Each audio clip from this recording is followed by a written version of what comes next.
Assalamualaikum warahmatullahi wabarakatuh.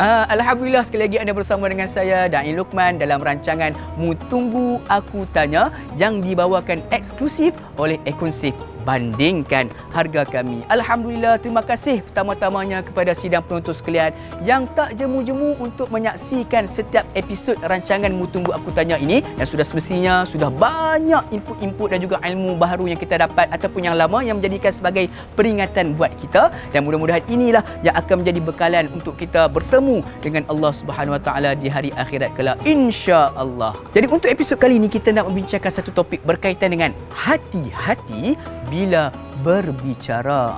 Sidang penonton sekalian, bila mana kita menyebutkan tentang berbicara ataupun bercakap ataupun lisan kita ini, kita sudah semestinya pernah terdengar satu hadis Nabi yang menyebutkan berkaitan dengan sesungguhnya lidah itu lebih tajam daripada mata pedang.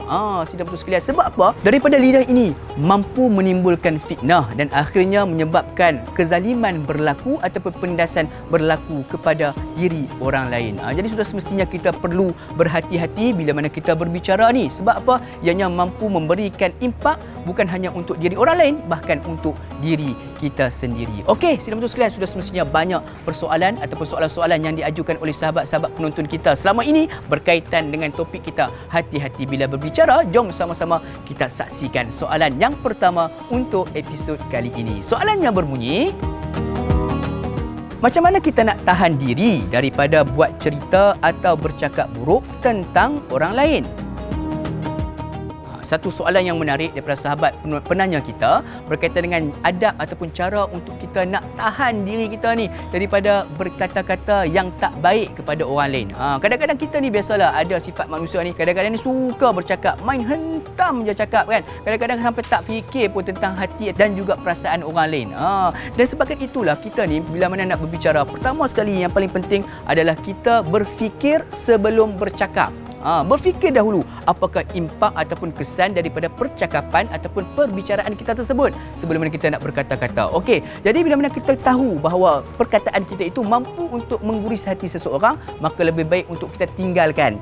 Sabar saja dahulu kan. Ataupun kita ni mungkin geram dengan seseorang ni, jadi kita bersabar. Kadang-kadang ni bila ni kita ni melemparkan kata-kata kita dalam keadaan kita marah dan sebagainya, tak pun menyelesaikan masalah kita, bahkan menambahkan lagi masalah kepada kita dan juga kerusingan kehidupan kita. Jadi kalau kita ni nak hidup harmoni, nak hidup bahagia, nak hidup aman, maka lebih baik kita pendam sahaja kita punya geram, lebih baik kita leparkan ataupun kita lepaskan kepada tempat lain. Sebagai contoh yang bagaimana? Pergi shopping. Pergi shopping. Ataupun kita buat macam mana lagi? Kita pergi bercuti. Lepas geram dekat situ daripada kita melemparkan kata-kata yang mungkin mengguruskan hati orang yang mendengarnya. Mudah-mudahan terjawab soalan yang pertama ini. Ayuh kita beralih dengan persoalan kedua dengan menonton VT ini. Assalamualaikum Ustaz.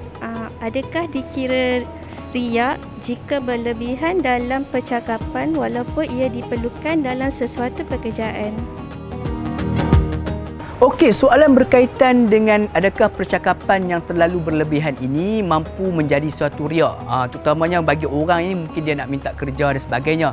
Jadi sebenarnya kita kena faham terlebih dahulu apakah maksud riak tersebut. Riak ini merujuk kepada perbuatan ataupun percakapan untuk mendapatkan pujian orang. Jadi sekiranya dia bercakap sesuatu ataupun menyebutkan tentang apa kelebihan diri dia untuk mendapatkan suatu pekerjaan, itu bukanlah dikira sebagai suatu riak ataupun keriakan. Sebab apa? Ini adalah orang kata prosedur untuk mendapatkan sesebuah pekerjaan ataupun dalam sebuah temuduga.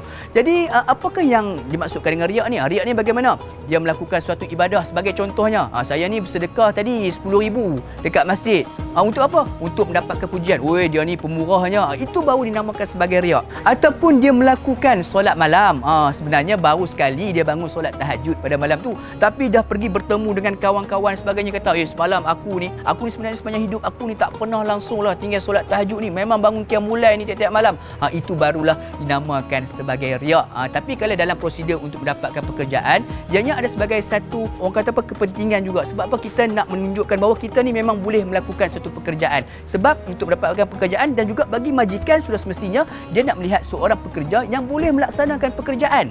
Jadi sama juga dalam perkataan ataupun dalam perkara-perkara dalam kehidupan kita. Sebagai contohnya, dalam kita nak membeli barangan, kadang-kadang ada barangan-barangan ni dia menyebutkan dengan tagline yang berlebih-lebihan, menyebabkan orang kata betul ke benda ni, sehingga mana berlakunya penipuan dan sebagainya. Namun di Econsafe sebagai contohnya, mereka meletakkan tagline bandingkan harga kami ini bukan bermaksud dengan tujuan untuk riak, tetapi lebih kepada tujuan untuk mempromosikan, kerana memang ternyata di sini telah pun dilakukan perbandingan harga terhadap barangan-barangan mereka sehingga mampu untuk diletakkan dengan harga yang termurah dan juga terendah. Untuk apa? Untuk kemudahan masyarakat dan juga pengunjung untuk mendapatkan barangan mereka dengan hati yang lega.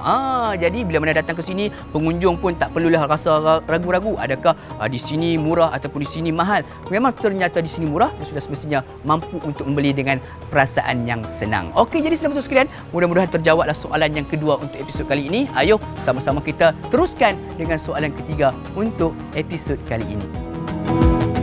Bagaimana cara untuk kita menjaga kata-kata semasa marah? Satu soalan yang cukup baik. Sebab apa? Soalan ini sudah pun terjawab oleh hadis Nabi. Pada suatu hari, ada seorang sahabat Nabi ni datang dalam keadaan marah. Dia marah dengan seseorang. Lalu dia bertanya kepada Rasulullah, "Ya Rasulullah, aku ni dalam keadaan marah ni. Jadi apa yang perlu aku lakukan?" Jadi Nabi pun kata, "Sekiranya kamu marah dalam keadaan kamu berdiri, maka kamu duduk." Itu yang pertama. Langkah kedua, kata Nabi, sekiranya duduk pun tak mampu untuk memadamkan kemarahanmu, maka kamu berbaring. Cari katil, berbaring dan tidur. Lepas-lepas bangun tidur pun masih lagi tak jalan. Nabi kata apa? Sekiranya kamu berbaring pun tak mampu untuk memadamkan kemarahanmu, maka ambillah wuduk. Kerana marah itu datang daripada syaitan dan syaitan diperbuat dan juga dicipta daripada api. Maka lakukanlah air untuk memadamkan api tersebut. Jadi sebab itulah beruntungnya bagi orang yang sentiasa kekal dalam keadaan wuduk. Sebab apa? Wuduk ini mampu untuk mencegah diri dia daripada melakukan ataupun merasakan kemarahan kepada orang lain. Mudah-mudahan terjawab ketiga-tiga soalan untuk episod pada kali ini. Mudah-mudahan kita mendapat manfaat daripada di sebalik hati-hati dalam berbicara ini, dan mudah-mudahan kita mampu untuk menyusun tutur bicara kita agar setiap tutur bicara kita itu menjadi satu perkara yang menyenangkan untuk diri kita dan juga untuk diri orang lain. Wallahualam, saya dan Luqman bertemu lagi di lain episod rancangan Mu Tunggu Aku Tanya. Assalamualaikum warahmatullahi wabarakatuh.